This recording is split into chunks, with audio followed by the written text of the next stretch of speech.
Point काम का पूछते हैं। फॉर एग्जांपल डायबिटीज़ की बात कर रहे थे तो मैं एक एग्जांपल देके इसको ख़त्म करता हूँ।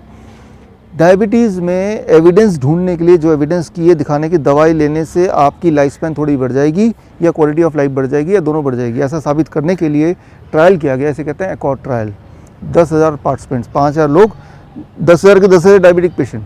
5,000 लोगों को दवाई दी गई तो ब्लड शुगर नीचे आ गया। 5,000 लोगों को दवाई नहीं दिया, कुछ नहीं किया, तो ब्लड शुगर जाहिर सी बात ऊपर रहा। और ऐसे लोगों को कि भाई 6 साल तक ये ट्रायल चलेगा, देखते हैं 6 साल के अंत में कितने लोग जिंदा रहते हैं बोथ द ग्रुप्स में, राइट।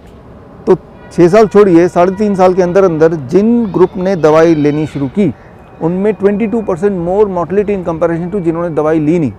और वो ट्रायल को बीच में ही रोकना पड़ा क्योंकि मौतें बढ़ रही थी किस ग्रुप में, जहाँ दवाई ले रहे थे।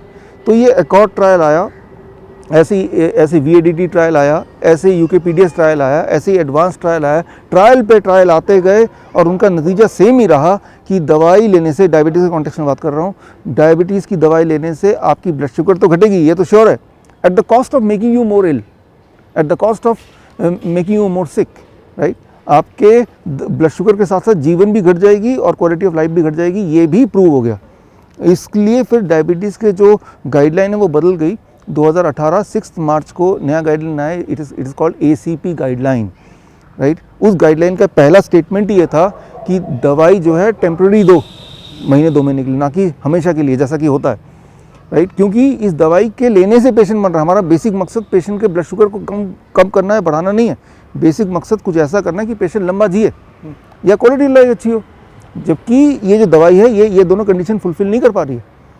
तो भारत में जब ये लॉन्च हुआ, ये न्यू गाइडलाइन, भारत के 6 मार्च 2018 मार्च महीने में ही इंडियन मेडिकल एसोसिएशन ने मिलके ये अपना एक रणनीति बनाई कि हम इस गाइडलाइन को मानेंगे नहीं, ना पेशेंट तक पहुंचाएंगे इस गाइडलाइन को। क्योंकि इस गाइडलाइन को पेशेंट तक पहुंचाने का मतलब पेशेंट को ये बोलना कि जो दवाइयाँ मैं आपको दे रहा था उस दवाई को बंद करो, राइट। तो एविडेंस तो यही कहते हैं कि दवाई लेने से आपकी लाइफ स्पैन घटती है। मैंने सिर्फ एग्जाम्पल एक दिया, लेकिन यही example we can extend to other disease as well, right.